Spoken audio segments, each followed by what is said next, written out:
Assalamualaikum warahmatullahi wabarakatuh. Alhamdulillah. Wassalatu wassalamu ala Rasulillah Muhammad ibn Abdillah wa ala alihi wa sahbihi wa man walah. Subhanaka la ilma lana illa ma 'allamtana innaka antal alimul hakim. Rabbi shrah li sadri wa yassir li amri wahlul 'uqdatan min lisani yafqahu qawli. Amma ba'du. Alhamdulillah, ibu-ibu sekalian saya muliakan, hadiah indah di mana Allah mengizinkan kepada kita untuk menghadapnya. Bukan main. Siapa kita ini sampai diizinkan Allah untuk bolak-balik menghadap kepada Allah Subhanahu wa taala dalam salat-salat kita? Saya pernah dengar dari para guru-guru kami, guru-guru saya. Mereka mengatakan di saat orang salat, di saat kamu salat, di saat saya salat, bukan hanya karena saya mau sholat, kamu mau sholat, akan tetapi karena kamu dianggap mulia di mata Allah, sehingga Allah izinkan dirimu untuk menghadap padanya. Ketika saya sholat, bukan hanya karena saya mau sholat, akan tetapi karena saya punya nilai di mata Allah, sehingga Allah izinkan kepada saya untuk menghadap padanya. Sebaliknya, ketika kamu tidak mau sholat, bukan hanya karena kamu tidak mau sholat, akan tetapi karena kamu sudah jatuh dalam pandangan Allah, terhina dalam pandangan Allah, sehingga Allah tidak lagi mengizinkan kepadamu untuk menghadap kepadanya. Ketika seseorang tidak sholat, bukan hanya karena dia tidak mau sholat, akan tetapi karena ia sudah tidak lagi bernilai di mata Allah, sehingga Allah tidak izinkan dia untuk menghadap padanya. Teman-teman, saudariku sekalian yang saya muliakan, kalau bicara tentang sholat nih teman-teman, ada 4 tingkatan, ada 4 kelas. Untuk kamu melihat sholatmu sudah ada di kelas yang mana. Kalau saya boleh bilang kelas teratasnya nih kelas bisnis, oke lah ya. Kelas bawahnya lagi kelas atasnya kelas eksklusif ya, kelas eksekutif. Terus bawahnya lagi kelas bisnis, bawahnya lagi kelas. Tapi ada 4 kelas, bawahnya lagi kelas gerbong. Nggak naik dalam kereta nih ya. Kelas yang paling bawah kita bahas nih, kelas gerbong nih. Kayaknya naik di atasnya nih ya, gerbongnya. Teman-teman sekalian, orang yang di saat mengerjakan sholat, dia kerjakan juga, tapi merasanya sebagai beban. Ya ampun, udah maghrib aja, baru juga asar. Ya ampun, males banget dah. Ini gak ada rusuh nih. Kita kan lagi jalan-jalan nih. Kita kan lagi belanja nih di Tanah Abang. Kita jamaah aja gimana sholatnya. Nah ini orang-orang yang menganggap sholatnya sebagai beban. Malas kalau disuruh sholat, terutamanya subuh. Terutamanya sholat subuh. Ini Allah ceritakan orang-orang yang seperti ini adalah kelompoknya orang munafik. Naudzubillah. Alladzina idza qamu ila sholati qamu kusala. Orang-orang yang kalau disuruh sholat bangun juga sih, tapi malas banget. Setan nih nemenin dia, kayak naroin batu di atas kepalanya, bikin dia berat mau ngerjain sholat. Kalau lagi tidur, ngipas-ngipasin matanya, bobo aja lagi. 5 menit lagi, 5 menit lagi. Bangun-bangun udah siang. Pernah terjadi padamu?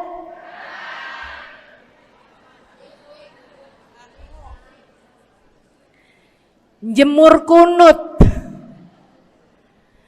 Bu, yang dijemur tuh jemuran aja, cucian aja.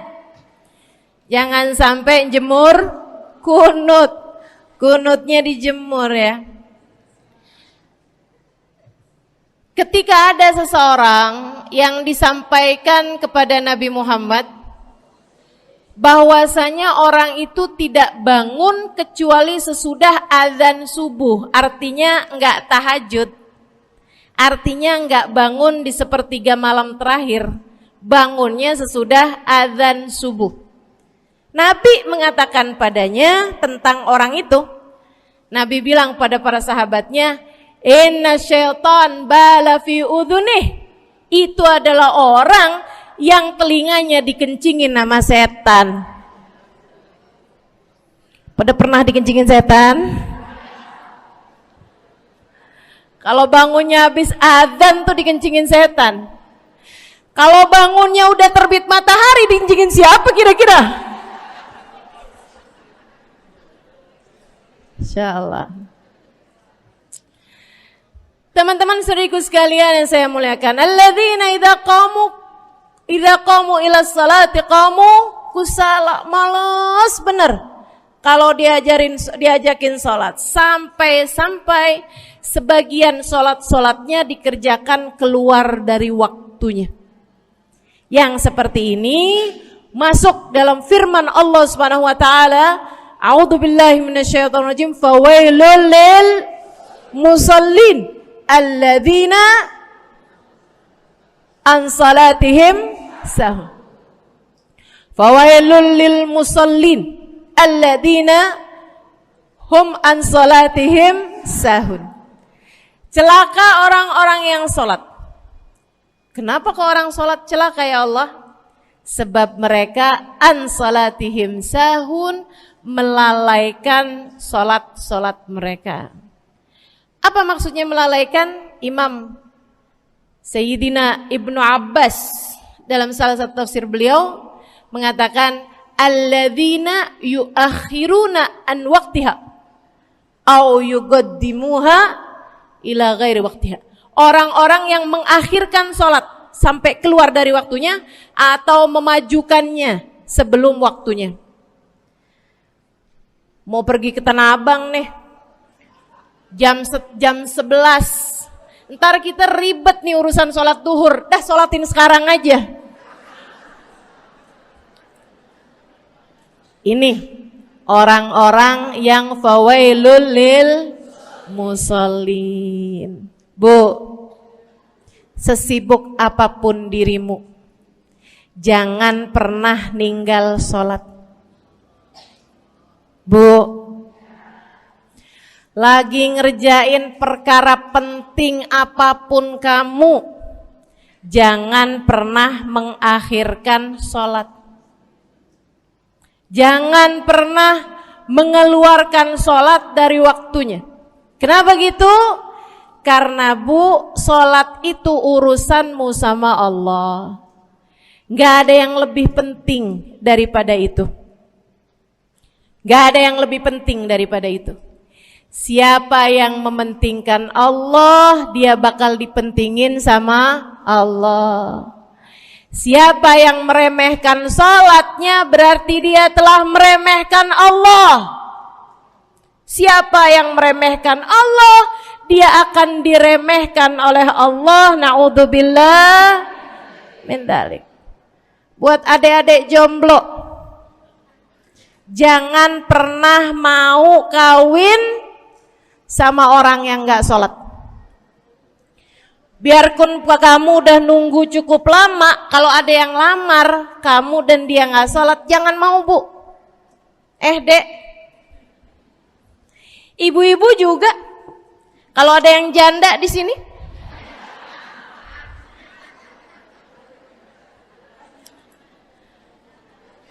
terus ada yang lamar kamu, Walaupun di garasinya ada kijang,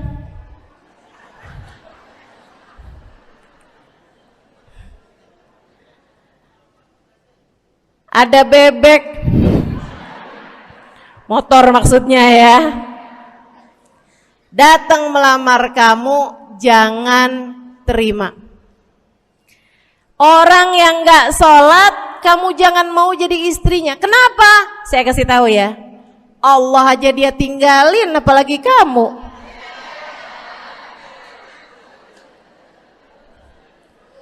Allah aja dia tinggalin. Siapa yang tidak berguna baginya peringatan Allah, maka tidak akan berguna baginya peringatan dari siapapun. Tapi dia mencintai saya, Ustazah. Dia mencintai saya cinta mati katanya. Sekarang tungguin setahun 2 tahun, cintanya hilang, tinggal matinya. Tapi dia mencintai saya luar biasa, Ustazah. Dia tak sanggup hidup tanpa saya. Itu namanya cinta monyet. Tungguin 2 tahun, cintanya hilang, tinggal. Jangan temenan sama orang gak sholat. Dia telah jatuh di mata Allah. Maka kita pun belajar buat jadi orang-orang yang terus mendaki, terus meraih rahmatnya Allah, terus belajar buat jadi salah satu orang yang dipandang dengan rahmat oleh Allah Subhanahu wa taala. Salah satunya dengan cara kita memuliakan sholat. Kita menjaga sholat. Jagain sholatnya.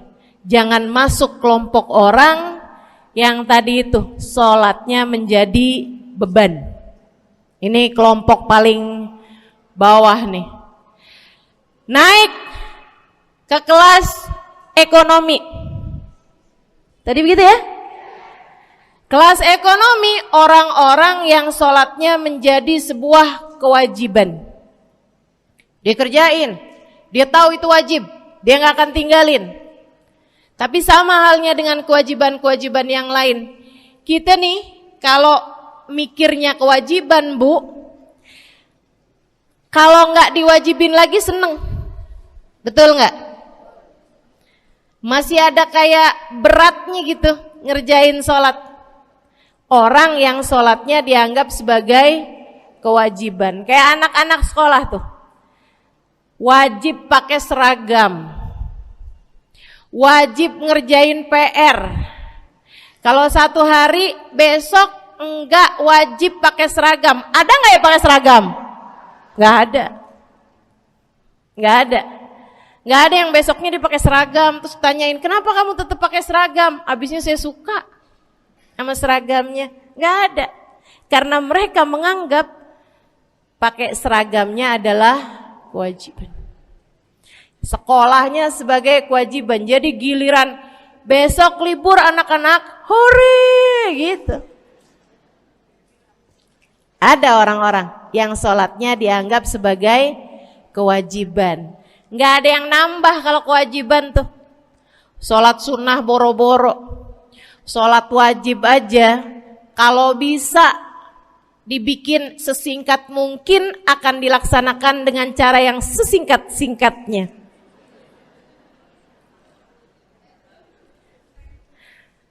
Habis ruku i'tidal sujud cepet bener ya. Malaikat raqib sama malaikat atid nih udah tahu aja kalau dia sholat. Habis ghairil maghdubi alaihim waladdallin. Malaikat atid bilang sama malaikat raqib, kulhu, catat kulhu udah pasti.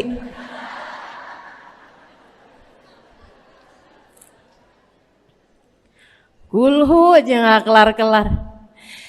Teman-teman saudariku sekalian yang saya muliakan, sholatnya dianggap sebagai sebuah kewajiban. Nggak nambah dengan sunnah, namanya wajib.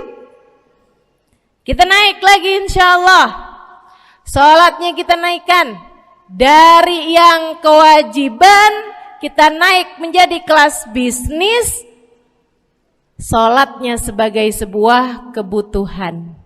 Bu, mudah-mudahan nih ibu-ibu, teman-teman semuanya yang sedang menyimak kajian pada hari ini, saya doakan, karena saya berharap saya pun juga didoakan agar menjadi salah satu orang yang sudah berada dalam tingkatan ini.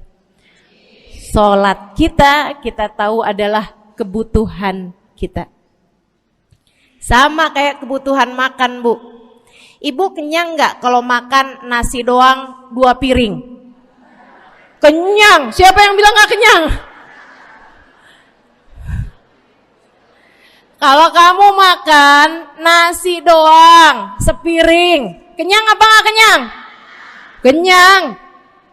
Akan tetapi pasti ibu-ibu mau nambah dah. Nambah apaan? Lauk. Nambah lauknya. Ada ikan asin, ada sayur asem. Langsung pada lapar nih. Ada sambal. Masya Allah, ada tempe goreng. Udah Bu ya, tetangga lewat kagak nyadar. Masya Allah. Teman-teman sekalian, kita nambah, bahkan udah kenyang pun kita masih cari lagi tambahan. Makanan apa nih yang bisa kita makan? Karena kita tahu makan adalah sebuah kebutuhan kita. Kita perlu sama makan. Kita butuh sama makan. Maka demikian pula dengan orang-orang yang sholatnya sudah dia tahu adalah sebagai sebuah kebutuhan. Cukup sih duhur 4 rakaat, dia nambah. Ada qobliyahnya, ada ba'diyahnya. Jam-jam 9 pagi nggak ada sholat wajib sih, tapi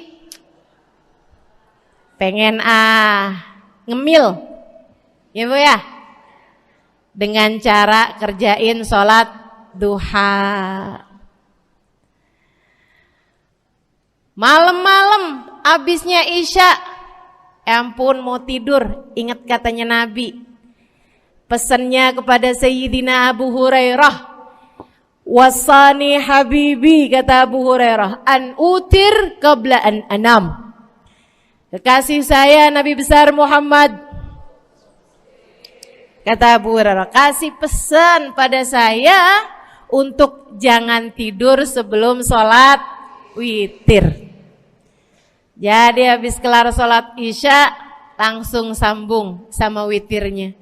Dia tahu sholatnya adalah sebagai sebuah kebutuhan. Kebutuhan. Saya butuh untuk sholat karena saya butuh kepada Allah. Saya perlu sholat karena saya perlu kepada Allah.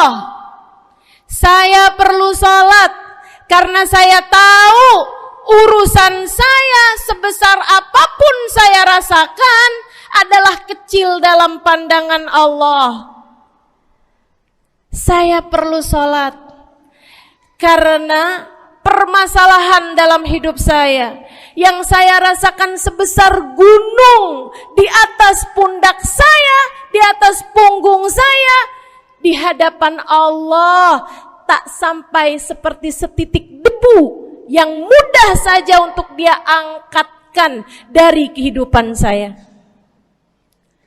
Maka kita pun menjadikan sholat sebagai sebuah kebutuhan. Lagi sakit, jangan ninggal sholat. Kenapa? Kamu menghadap kepada yang punya kesehatan. Lagi banyak utang, jangan ninggal sholat. Sama, jangan utang lagi. Karena kamu menghadap kepada pemilik segala kekuasaan, pemilik dunia dan akhirat, pemilik semua uang di atas muka bumi ini adalah Allah. Makanya Habib Ali Habsyi, penulis kitab Maulid Simtud Durar, yang tadi ibu-ibu baca maulidnya, beliau pernah bilang, Ada dalam salah satu diwan beliau. Diwan tuh syair-syair beliau itu ya. Ali idza kad marid syafahu fi'lus shalah la'alla syirru sifa fi wad'i tilkal jibah. Kata beliau, Ali nih kalau lagi sakit, nih Habib Ali ya, beliau tuh padahal punya amal ibadah sangat banyak. Tapi Habib Ali bilang, Ali idza qad marid syafahu fi'lus shalah. Ali nih kalau lagi sakit, sembuhnya sama sholat. Sembuhnya sama sholat. La'alla sirru sifat. Rasa-rasanya memang Allah letakkan rahasia kesembuhan ada pada fi wad'i tilkal jibah, terletakkannya jabhah kita, dahi kita di tempat sujud. Di sana semua permasalahan-permasalahan dalam hidupmu menjadi ringan. Saat kamu meletakkan dahimu di tempat sujud, kamu berbisik lirih kepada Allah, akan tetapi suaramu didengar sama yang punya arsy. Akan tetapi suara bisikanmu didengar segenap malaikat-malaikat yang ada di atas langit. Kemudian mereka mendoakanmu sehingga Allah mengatakan wasjud waqtarib, sujudlah kamu. Posisi sujudmu itu waqtarib akan membuatmu menjadi dekat dengan Allah Subhanahu wa taala. Sujudlah dan mendekatlah kepadaku, kata Allah. Agrab ma yakunul abad min rabbih fahuwa sajid, kata Nabi Muhammad. Fa'akthiru fihi du'a faqamin an yustajabulah. Tempat terdekat seorang hamba dengan Tuhannya adalah saat dia sedang sujud. Maka perbanyaklah doa dalam sujudmu, kata Nabi Muhammad. Doamu sangat mungkin diijabah oleh Allah. Apalagi kalau doanya kamu haturkan di sepertiga malam yang terakhir. Saat-saat di mana kebanyakan manusia di sekelilingmu yang lalai berada dalam tidurnya, berada dalam alam mimpinya. Para ulama tuh sampai bilang, Bu, dari kehususannya sepertiga malam yang terakhir, orang yang ngerjain maksiat aja sepertiga malam yang terakhir tuh tidur. Ibu gak pernah tahu orang-orang pulang diskotik jam berapa? Gak tahu ya, sama. Tapi Bu, yang pasti mereka tuh sepertiga malam yang terakhir malah pada pulang, malah pada tidur gitu. Orang maksiat aja itu sama Allah dibuat tidur tuh di jam-jam yang biasanya turun rahmatnya Allah. Allah mau milih nih mana nih hamba-hambaku, pilihan-pilihanku akan aku bangunkan untuk menghadapku. Kemudian Allah Subhanahu wa taala bertanya, hal min mustaghfirin, hal min taib, hal min talibi hajatin faunilahul matalib. Siapa nih di antara kalian yang lagi mohon doa, minta pertolongan, mohon ampunan, akan aku beri, kata Allah Subhanahu wa taala, sebab kalian meminta pada waktu yang paling aku suka. Kalau punya hajat minta. Kapan mintanya? Dalam sujud. Kapan sujudnya? Dalam sholatmu di sepertiga malam yang terakhir. Bu, ngelihat muka-mukanya pada punya hajat banyak-banyak nih. Gimana tahajudnya? Mudah-mudahan Allah jadikan kita salah satu di antara mereka yang menyibukkan diri di sepertiga malam yang terakhir, insyaallah. Sampai-sampai Bu ya, saya tinggal lama di kota Hadramut dulu. Orang-orang di Hadramut, orang awamnya, itu kalau mereka punya anak kecil umur 1 tahun, 2 tahun, 3 tahun tuh, punya anak bayi, balita gitu. Kalau mereka bangun di sepertiga malam yang terakhir, mereka akan membangunkan anak-anaknya walaupun buat main. Alasannya 2. Yang pertama, agar mereka terbiasa bangun di jam-jam segitu. Nantinya kalau besarnya mereka jadi udah kebiasaan bangun di jam segitu, gampang ngerjain tahajud. Alasan yang kedua, ibu-ibu sekalian, agar anugerah, karunia, rahmat, pemberian Allah yang Allah turunkan di sepertiga malam yang terakhir, anak-anak mereka pun berhak untuk mendapatkannya karena mereka tidak sedang dalam keadaan tidur dan dalam keadaan berjaga. Kan kebalik sama orang kita.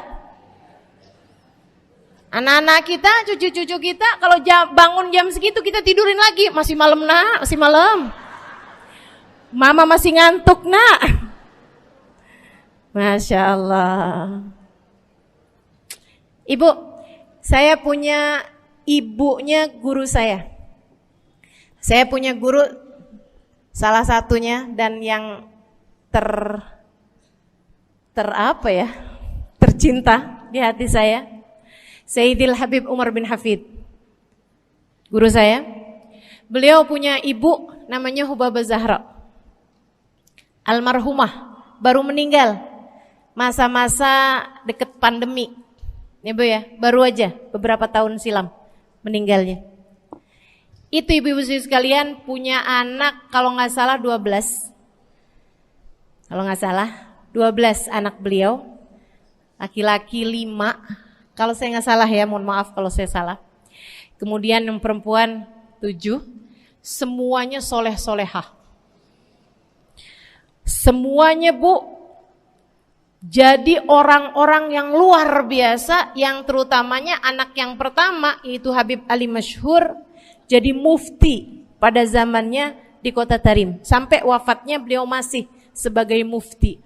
Mufti itu Bu, permasalahannya umat semuanya ada di meja beliau untuk beliau selesaikan.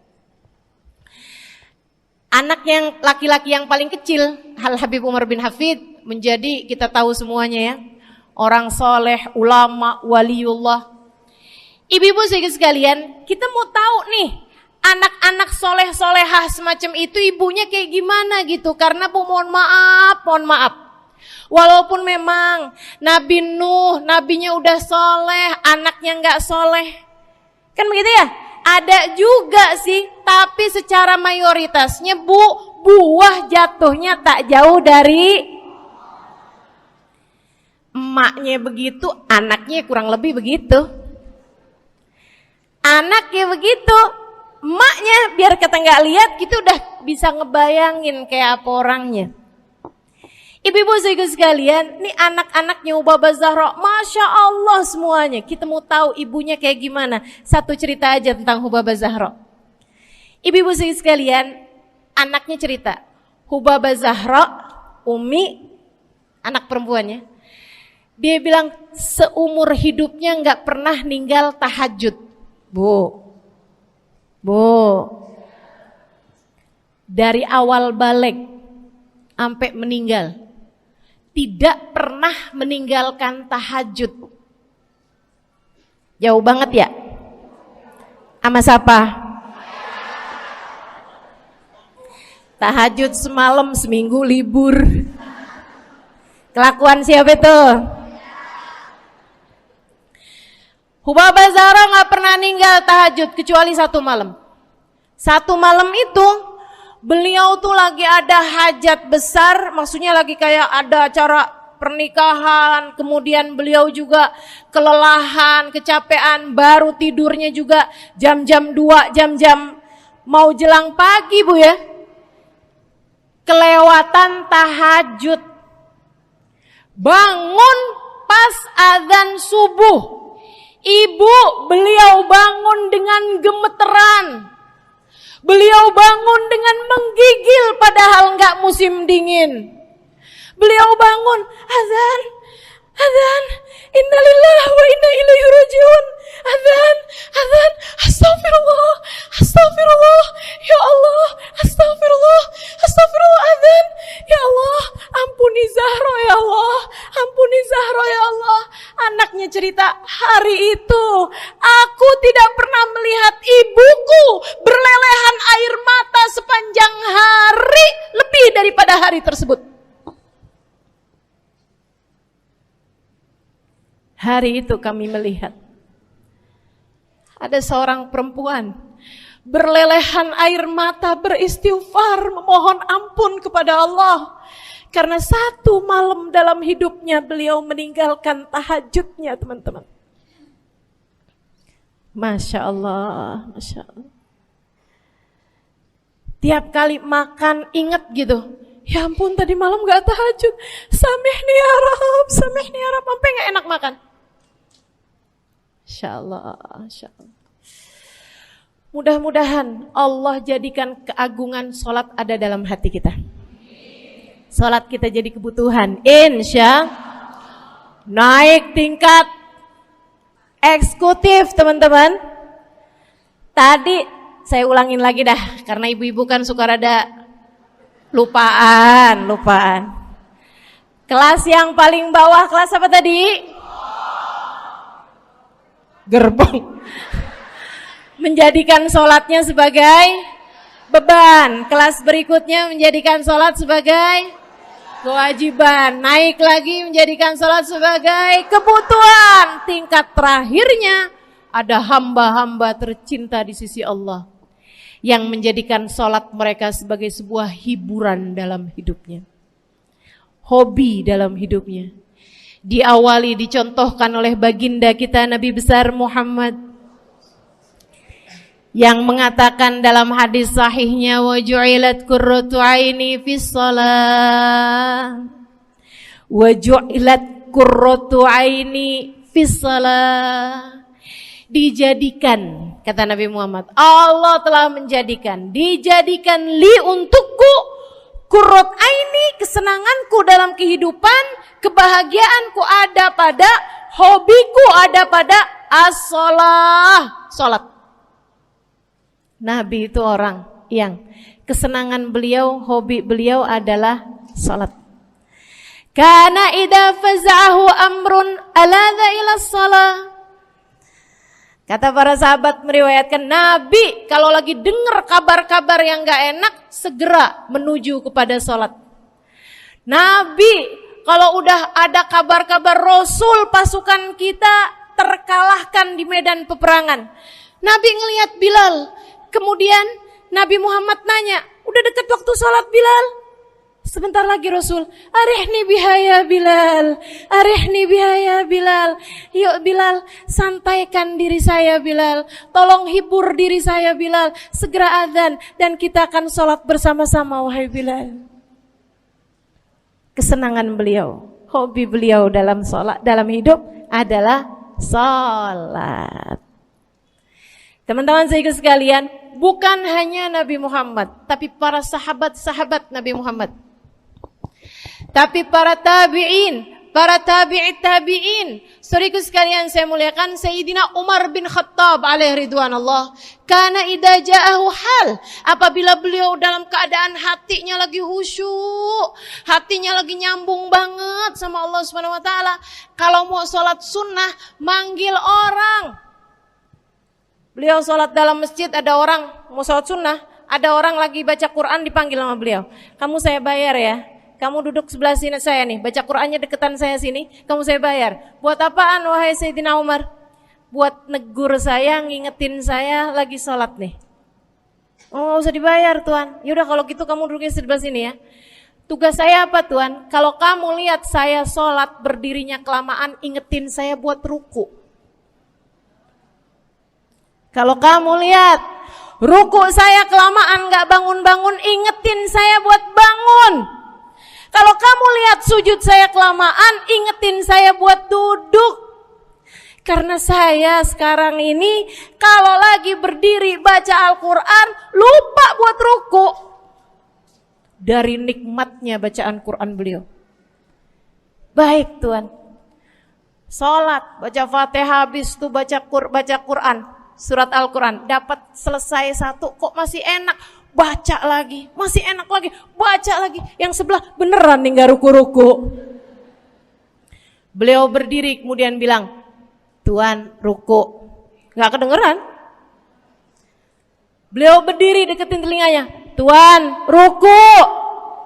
Belum kedengeran juga. Ruku. Allahu Akbar. Sayyidina Umar bin Khattab. Tabi'in, Sayyidina Ali Zainal Abidin.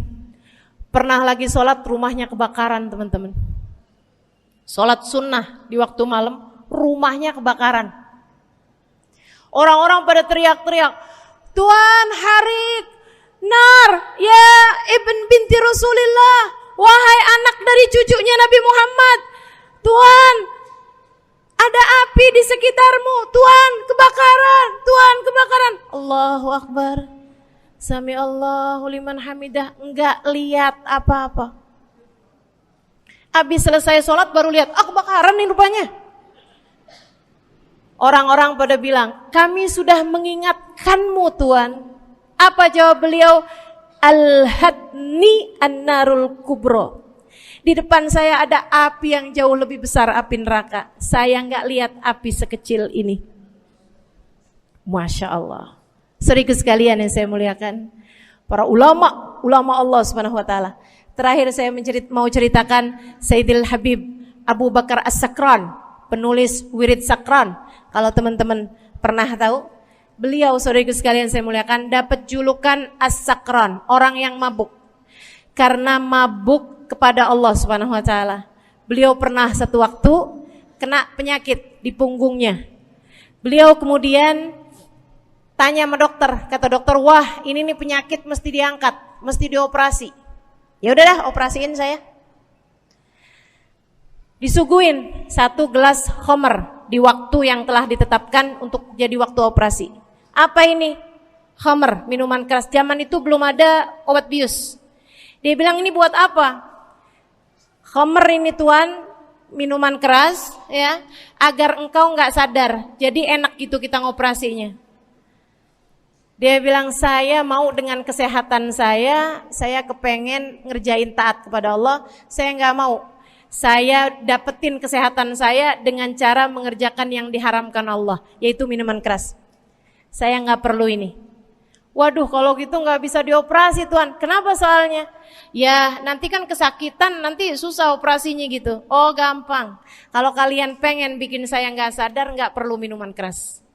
Terus gimana? Operasikan kalau saya sedang sholat.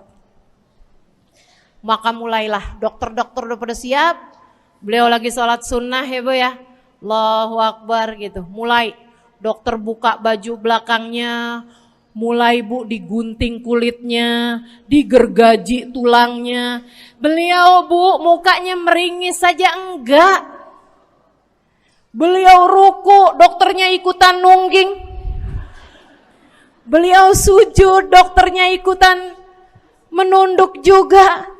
Beliau sholat nikmat banget. Sampai beliau selesai dari sholat, beliau nanya sama dokter-dokternya, kenapa gak nurut tadi tuh waktu saya sholat mestinya operasi. Kata dokter, udah selesai Bib dari tadi. Masya Allah. Radiyallahu ta'ala anhum wardahum. Ini bukan kelas-kelas kita, saya cuma ceritain aja sama ibu-ibu. Bukan berarti ibu-ibu nanti pas waktu sakit bilang sama dokter-dokter gak usah dibius. Beda hati Bu, beda hati. Ibu ya, beda iman, beda semuanya kita sama mereka. Yang pasti, makanya saya kan yang ini nggak doa nih. Pas yang kebutuhan tuh baru saya doa. Kenapa? Karena kayaknya tingkatan kita dah Bu ya. Mentok dah di sampai kebutuhan itu dah. Insya Allah, mudah-mudahan Allah jadikan kita orang yang menjaga salat insya Allah. Rabbi jalni muqimas salah wa min dzurriyyati amin. Rabbi jalni muqimas salah wa min dzurriyyati amin. Rabbi jalna muqimis salah wa min dzurriyyatina rabbana wa taqabbal du'a. Ala hadhihi niyyah bikun niyyah salihah ila hadratin nabi al-fatihah. Syaitan rajim. Bismillahirrahmanirrahim. Alhamdulillahirabbil alamin. Ar-Rahmanir-Rahim. Maliki yaumiddin. Iyyaka na'budu wa iyyaka nasta'in. Ihdinas siratal mustaqim, siratal ladzina an'amta 'alaihim, ghairil maghdubi 'alaihim waladdallin. Amin. Taqabbalallahu minna wa minkum, taqabbal ya karim. Sama-sama kita hormati, kita sayangi segenap keluarga besar dari Majelis Ta'lim Raudhatul Aliyah di bawah pimpinan Ibu Ayu Komaladewi Kita doakan semoga beliau beserta segenap keluarganya senantiasa dalam limpahan rahmat ridha Allah Subhanahu wa taala. Juga kita doakan Ustazah Nabilah Al-Haddad sebagai pengasuh di majelis ta'lim ini, sebagai pimpinan di majelis ta'lim ini, Bu Ayu dan Ustazah Nabilah sekeluarga semuanya insyaallah senantiasa dalam pandangan kasih sayang Allah SWT. Panjangkan umurnya, disehatkan badannya, dimudahkan urusannya, kabulkan hajatnya, semakin dicinta Allah SWT dan Rasulnya. Para ustadzah, para hubabah, para syarifah, para pimpinan pondok pesantren, para pimpinan majelis ta'lim, yang mudah-mudahan semuanya dalam limpahan rahmat ridha Allah SWT, serta tentu saja semua yang hadir di majelis ini, baik ibu-ibu, kakak-kakak, adik-adik, anak-anak, yang mudah-mudahan semuanya dirahmati Allah, disayang Allah, dibahagiakan Allah, diistiqomahkan jalannya menuju ridha Allah Subhanahu wa taala, insyaallah diistiqomahkan jalannya menuju surga Allah Subhanahu wa taala. Amin ya rabbal alamin. Qul amantu billah thumma istaqim, kata Nabi Muhammad sallallahu alaihi wasallam kepada seorang pemuda yang meminta nasihat, ya Rasulullah ausini, wahai Rasul tolong nasihati aku. Kita kalau ketemu orang mulia jangan minta duit, Bu. Kita kalau datang ketemu sama orang-orang yang kita tahu doanya mustajab, sangat soleh, hidupnya baik, apalagi jika dia adalah kekasih-kekasih Allah Subhanahu wa taala. Kamu kalau berjumpa dengan ulama, jangan minta sesuatu yang duniawi. Tirulah para sahabat ketika berjumpa dengan Nabi Muhammad. Biasanya mereka meminta satu dari dua hal. Yang pertama, mereka minta doa.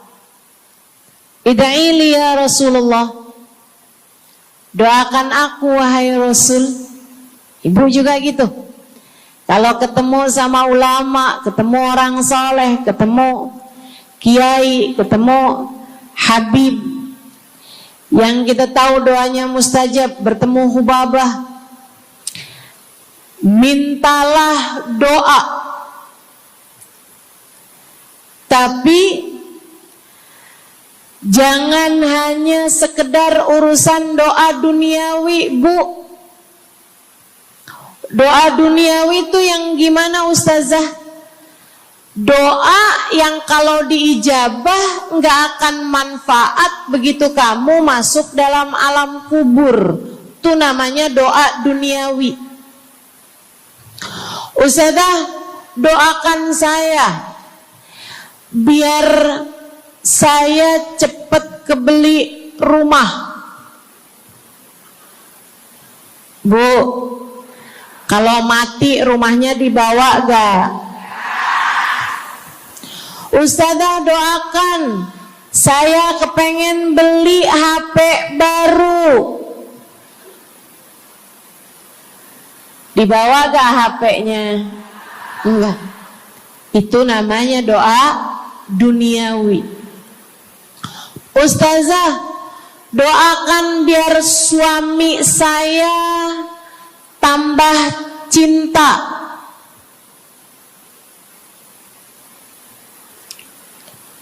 Kalau mati suaminya dibawa gak Bu? Walaupun kamu mau, dia gak bakalan mau Bu.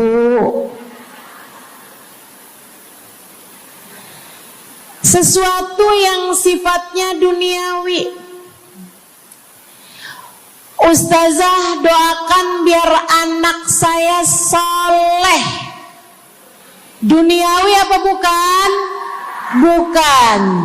Sebab kesolehan anak akan jadi tambahan bekal bagimu ketika kamu masuk dalam alam kubur.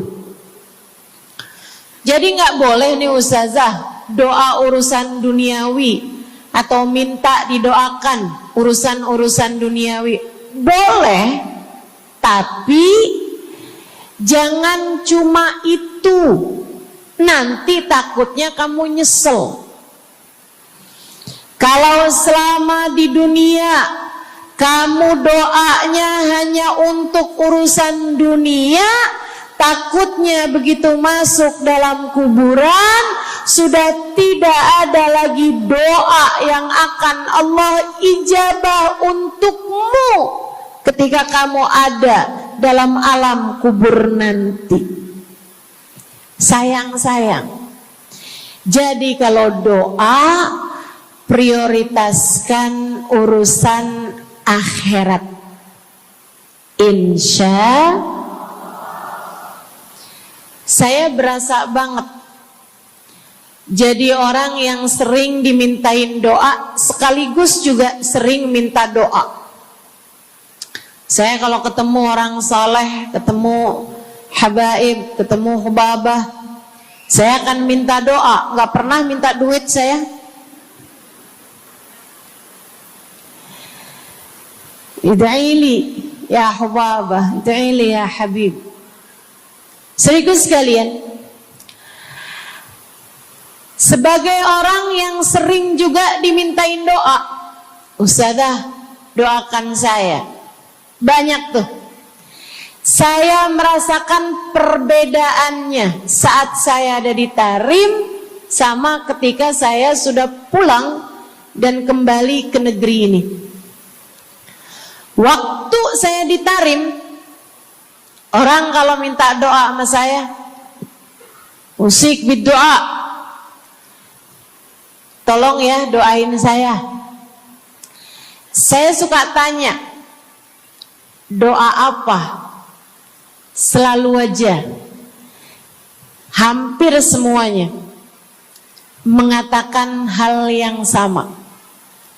Ida'ili bihusnil khatimah. Doakan saya biar husnul khatimah.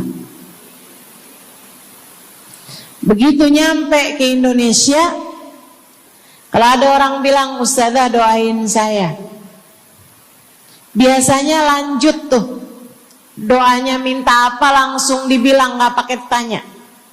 Ustazah doain saya biar utang cepat lunas. Ustazah doain saya biar cepat dapat jodoh. Ustazah doain saya biar jadi orang kaya.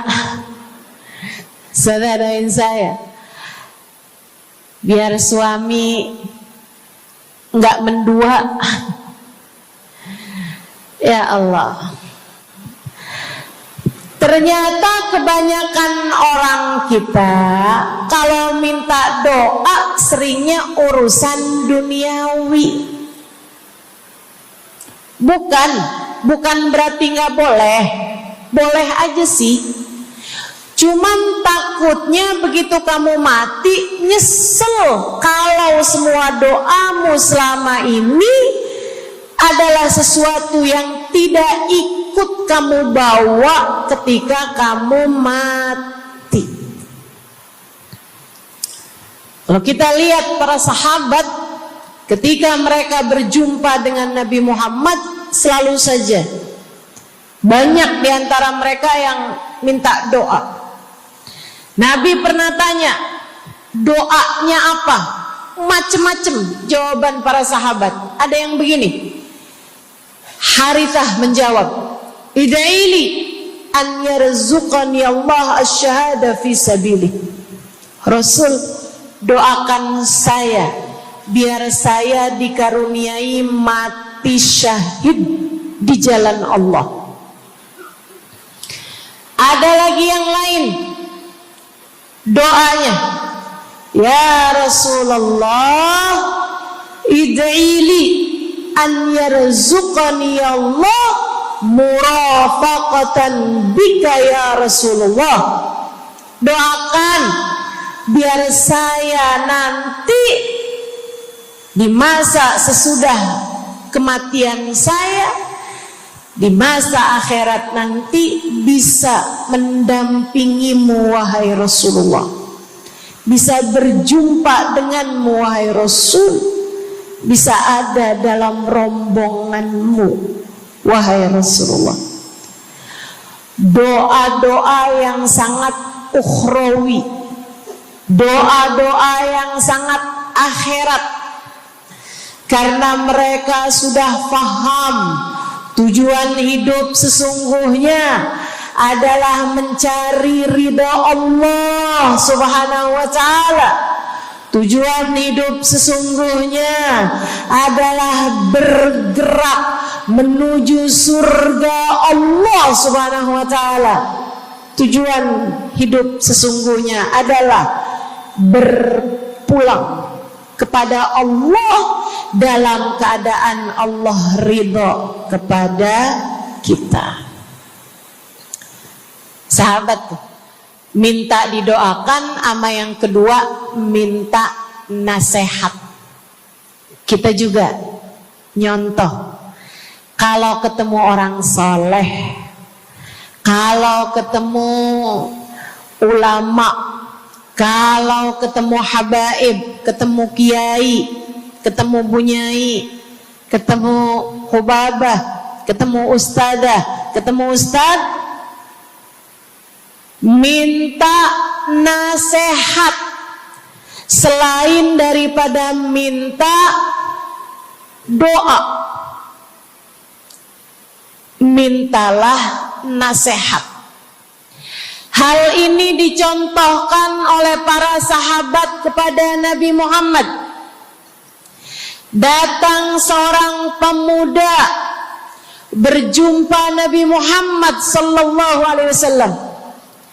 Kemudian bertanya, ya Rasulullah, ausini, wahai Rasulullah, berikanlah nasihat kepadaku ini. Nabi Muhammad tersenyum, senang, bangga, karena mengerti bahwa umatnya faham apa yang harus diminta dari nabinya. Nabi berkata kepadanya, qul amantu billah thumma istaqim. Kata Nabi Muhammad, ucapkanlah, aku beriman kepada Allah, kemudian istiqomahlah kamu di jalan Allah. Nasihat Nabi Muhammad buat pemuda tersebut, nasihat Nabi Muhammad buat pemuda-pemuda umatnya sepanjang zaman. Nasihat Nabi Muhammad buat umatnya, baik yang muda maupun yang tua, baik laki-laki maupun perempuan, baik yang pintar maupun yang kurang pintar. Semua umatnya dinasehati sama Nabi Muhammad. Karenanya akan saya sampaikan hal ini kepadamu hari ini. Quli, ucapkanlah, amantu billah, aku beriman kepada Allah. Tsumastaqimi, kemudian istiqomahlah kamu, wahai saudariku, di jalan Allah. Katakanlah, aku beriman kepada Allah.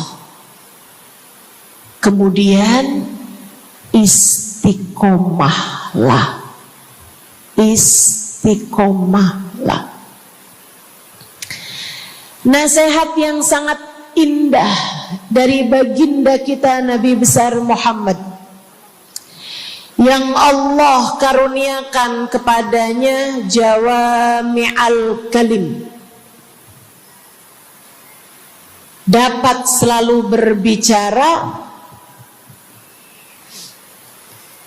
dengan kata-kata yang ringkas tapi padat. Nabi itu ucapannya ringkas tapi padat. Nggak kayak saya, Bu, udahlah panjang dan ya, mudah-mudahan Allah jadikan ucapan-ucapan kita jadi kalimat-kalimat yang akan membawa kita menuju surga.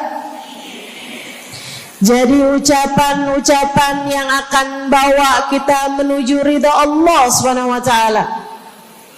Ibu-ibu, kita sama-sama belajar biar kalau ngomong itu enggak panjang-panjang, akan tetapi bermutu, berkualitas.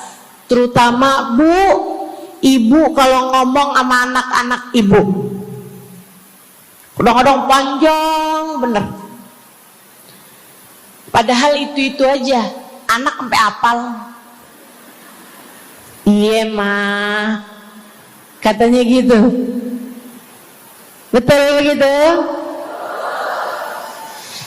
Nabi kalau ngomong pendek aja tapi penuh makna.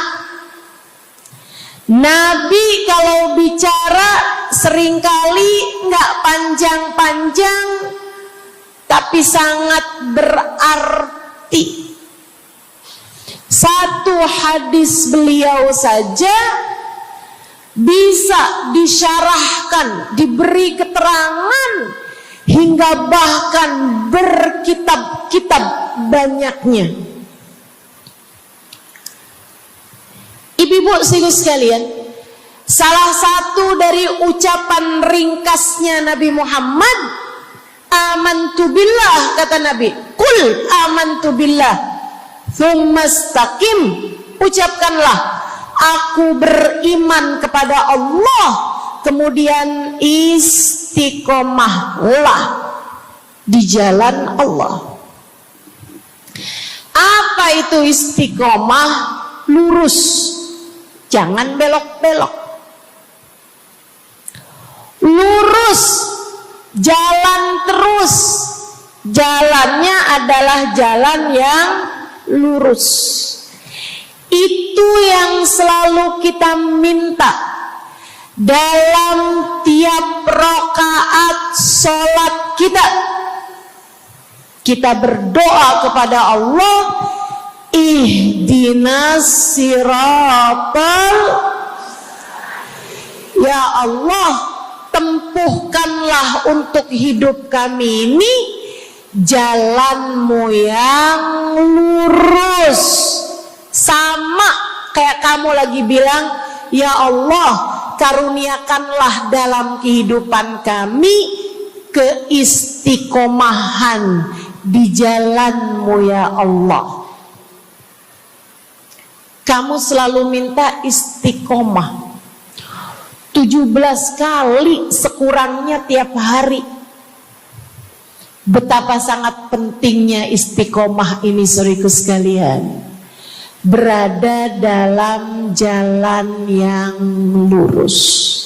Saya mau bahas jalan lurus yang dimaksud ini apa aja. 1, kamu harus lurus imannya. Amantu billah, aku beriman kepada Allah.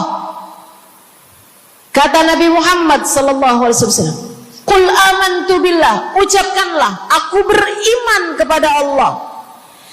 Maka istiqomah tersebut yang nomor 1 adalah dalam urusan keimanan. Bu, Kak, Dek, Nak, yang lurus imanmu. Iman yang lurus tuh yang gimana, Ustazah? Iman yang lurus adalah memahami 2 kalimat syahadat yang menjadi pintu gerbang keimananmu. Orang kalau masuk Islam, dia jadi orang yang beriman, dia mengucapkan kalimat syahadat. Apa itu?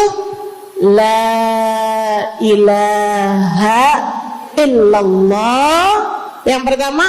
Yang kedua, Muhammad Rasulullah. Tidak ada Tuhan selain Allah. Itu harus kamu miliki dalam hatimu secara lurus, istiqomah.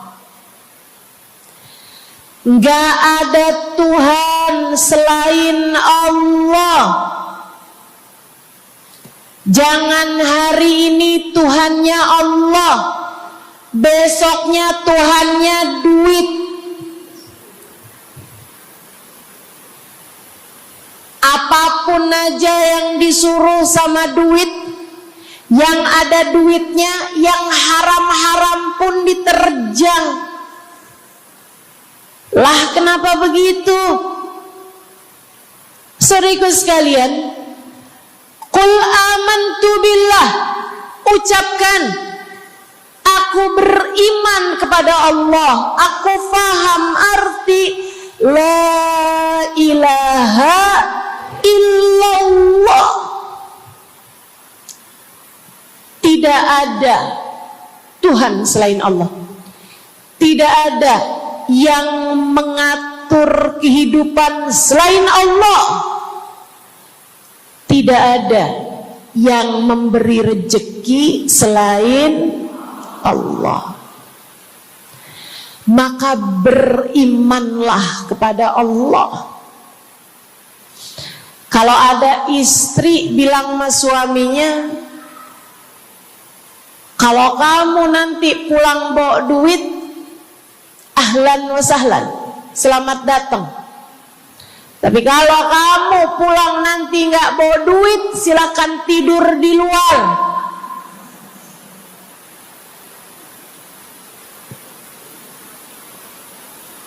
Kamu sepertinya kurang beriman. Kamu lupa bahwa pemberi rezeki bukan suamimu, melainkan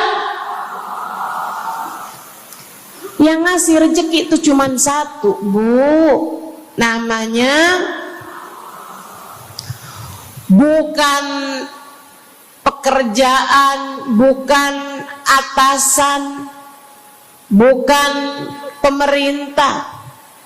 Yang ngasih rezeki cuma Allah Subhanahu wa ta'ala. Maka berimanlah atas hal itu. Jangan nyalahin si ini, nyalahin si itu. Imanmu benerin.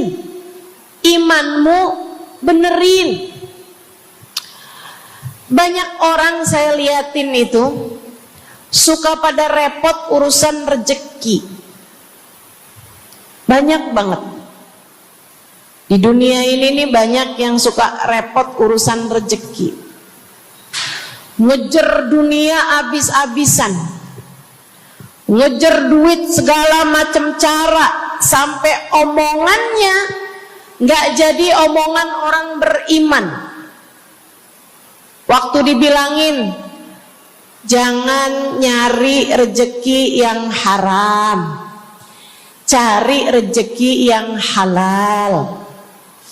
Jangan berani ngambil yang bukan hakmu. Dia bilang begini nih, ya ustazah nggak tahu zaman sekarang, jangankan nyari yang halal, nyari yang haram juga susah saja.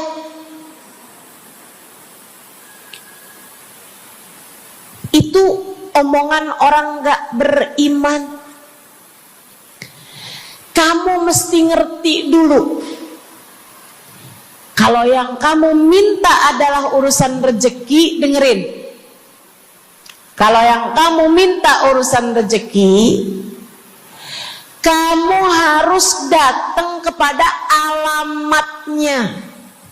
Yang sering kali membuat kamu setengah mati urusan rezekimu, sampai mau-maunya menghinakan diri, minta-minta sama orang, berharap dari orang.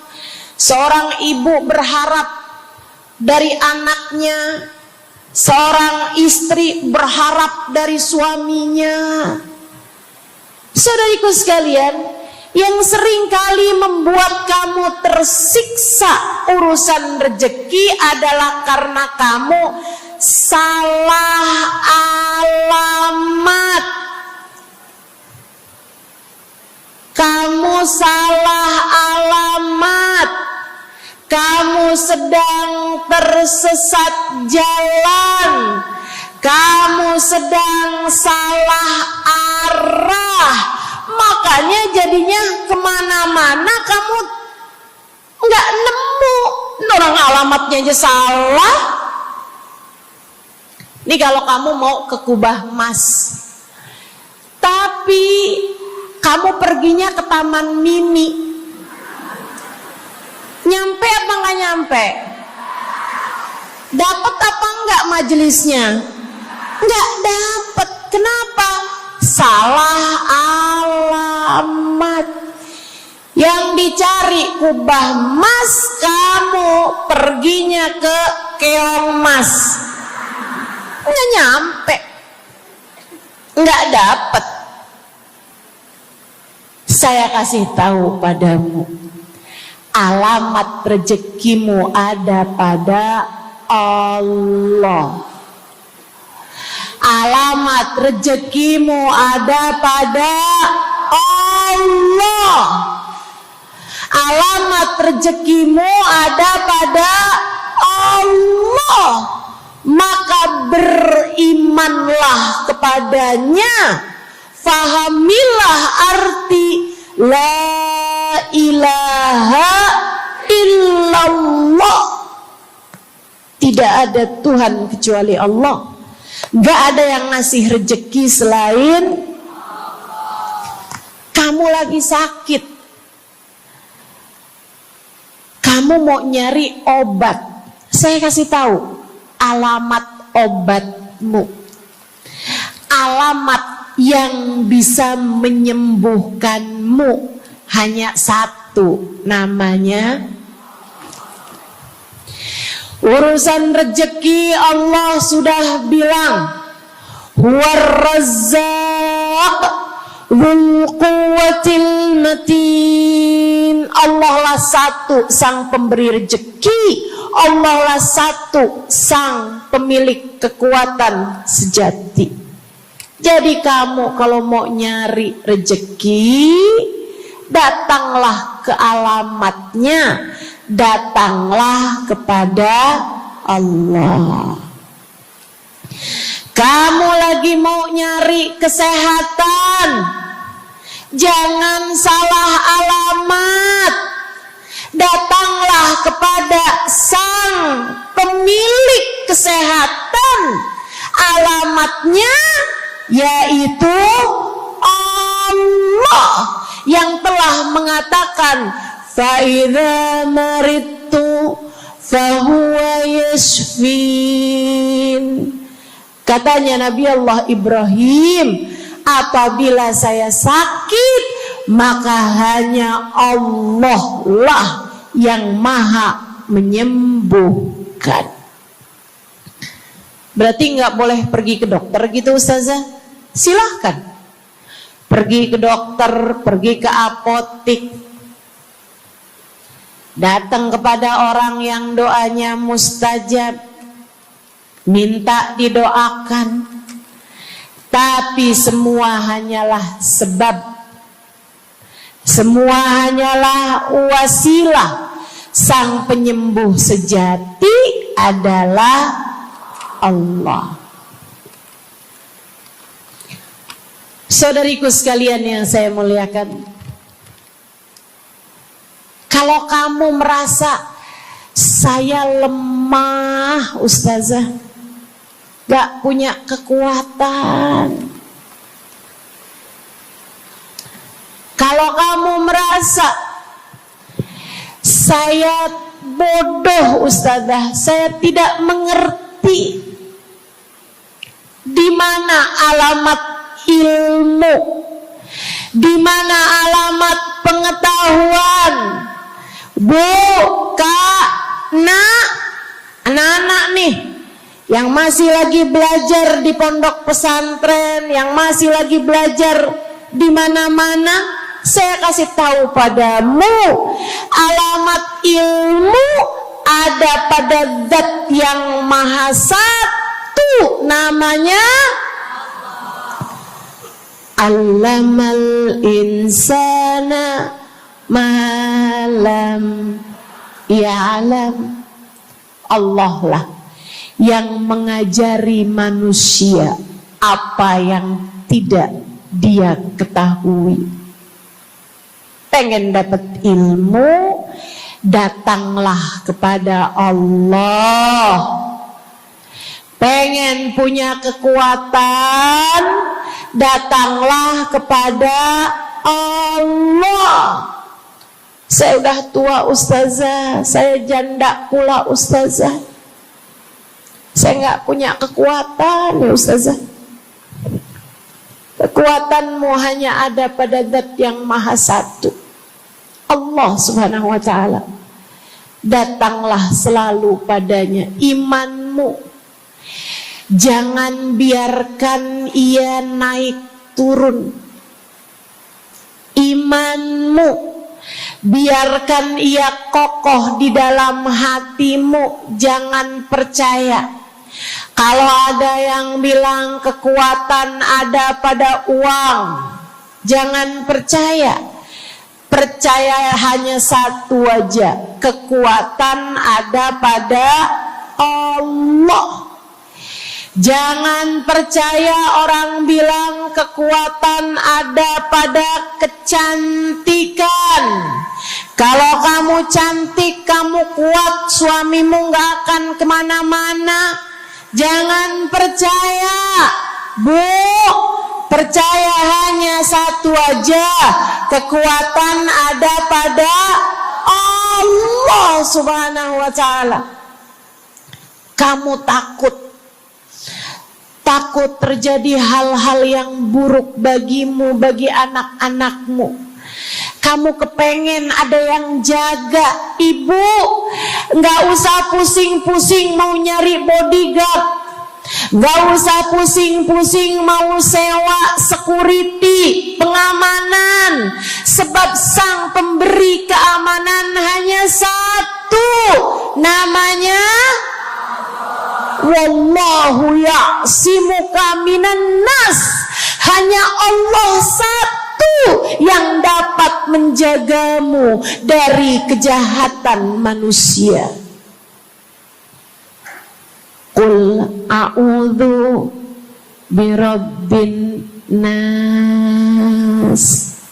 Katakanlah, aku berlindung kepada sang penjaga manusia, sang pemelihara manusia, sang pengasuh manusia. Allah Subhanahu wa ta'ala. Berimanlah padanya, istiqomahlah. Bu, gak ada yang bisa bikin orang meninggal selain Allah. Gak ada. Tapi dia ditabrak orang, Ustazah. Kalau gak ditabrak dia gak bakalan mati. Kamu kebalik. Justru karena dia harus mati, Allah jadikan dia ditabrak. Jelas? Ini imannya mesti yang benar nih. Jangan kamu kira ini ada dokter malpraktek sehingga dia kemudian meninggal dunia. Jangan kamu kira karena salah minum obat dia mati.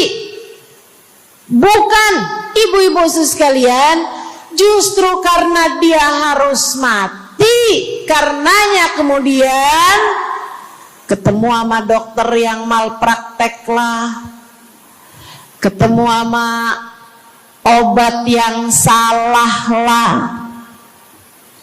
Itu hanya sebab kematiannya itu sendiri. Allah udah bilang, idza jaa ajaluhum la yastakhiruna sa'atan wa la yastaqdimun. Apabila datang ajal seseorang, enggak ada siapapun yang bisa memajukan barang semenit pun, enggak ada yang bisa memundurkan meski sesaat sekalipun.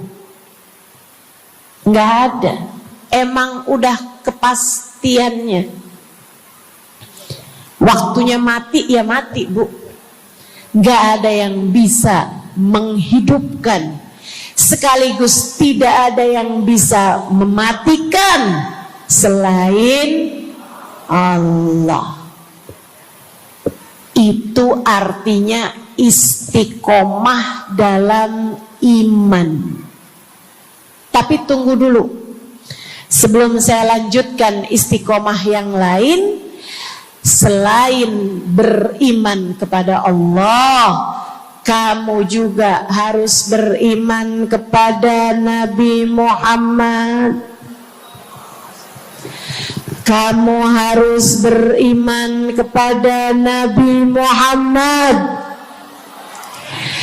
Beriman bahwa beliau adalah, a'udzubillahi minasyaitonirrajim, qul innama ana basyarum mithlukum yuha ilayya. Dua-duanya harus seimbang. Innama ana basyarum mithlukum, tapi juga yuha ilayya. Katakanlah wahai Nabi Muhammad, aku adalah seorang manusia seperti kalian. Saya punya badan, saya punya perasaan. Kalau nggak makan-makan saya lapar. Kalau habis makan nggak minum saya haus. Kalau beberapa hari saya nggak tidur, saya ngantuk. Qul innama ana basyarun. Sampaikan kepada manusia, aku adalah seorang manusia seperti kalian juga. Sama anak cinta, lama nggak ketemu sama istri, kangen. Katakan wahai Nabi Muhammad, ana basyarum mithlukum, saya manusia seperti kalian juga. Kalau ada yang disayang kemudian meninggal, sedih. Karena Nabi adalah seorang manusia. Tapi tunggu dulu. Beliau tidak hanya sekedar manusia, Itu adalah satu sisi kehidupan Nabi Muhammad. Jangan lupa, innama ana basyarum mithlukum, tapi yuha ilayya, aku diberi wahyu, aku hamba wahyu, aku berbincang-bincang dengan Allah, kalian tidak. Aku berbicara langsung dengan Allah, kata Nabi Muhammad, kalian tidak. Aku dituruni malaikat Jibril, kalian tidak. Aku diberi wahyu Al-Quran 30 juz, kalian tidak barang seayat pun.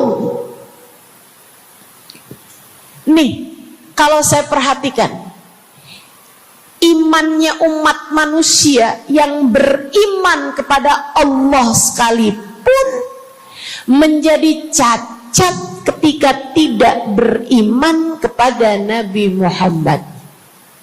Lihatin, mohon maaf, orang Yahudi, Bu, beriman kepada Allah. Kamu kalau nanya sama orang Yahudi, Tuhanmu siapa? Allah. Tapi mereka enggak beriman kepada Nabi Muhammad. Apakah mereka disebut orang yang beriman? Tidak. Orang Nasrani, apakah mereka beriman kepada Allah? Iya. Tapi apakah mereka beriman kepada Nabi Muhammad? Tidak. Apakah mereka beriman? Tidak. Bahkan umat Islam ada yang mempercayai sesudah Nabi Muhammad ada nabi yang lain, namanya Mirza Ghulam Ahmad, sehingga mereka menyebut agama mereka Islam, tapi agama Islamnya pakai ada kelanjutannya, Islam Ahmadiyah. Apakah mereka beriman? Tidak. Sebab syarat iman selain la ilaha illallah juga ada Muhammad Rasulullah. Bahkan, Bu, ada banyak di antara kita orang-orang yang iman kepada Allah luar biasa, tapi kalau urusan kepada Nabi Muhammad, kalau lagi diceritain Isra Mi'raj, dia bilang Nabi Muhammad tuh gak usahlah segitu amat diperayakan Isra Mi'rajnya. Nabi Muhammad tuh Isra Mi'raj cuman sekedar ruhnya aja, badannya nggak pakai Isra Mi'raj. Jadi Nabi itu orang ngelihatnya kayak tidur aja, ruhnya aja yang melayang-layang. Isra Mi'raj bener, tapi ruhnya aja, badannya nggak pakai pergi. Jadi kalian nggak usah berlebih-lebihan sama Isra Mi'raj. Oh, kenapa gitu? Kamu gak percaya sama Isra Mi'raj, sama badan-badannya Nabi sekalian, kamu gak percaya, kenapa? Ya karena itu gak masuk akal. Manusia kan gak bisa kayak gitu. Nabi Muhammad kan manusia. Kamu lupa bahwa Nabi walaupun manusia, beliau adalah yuha ilayya.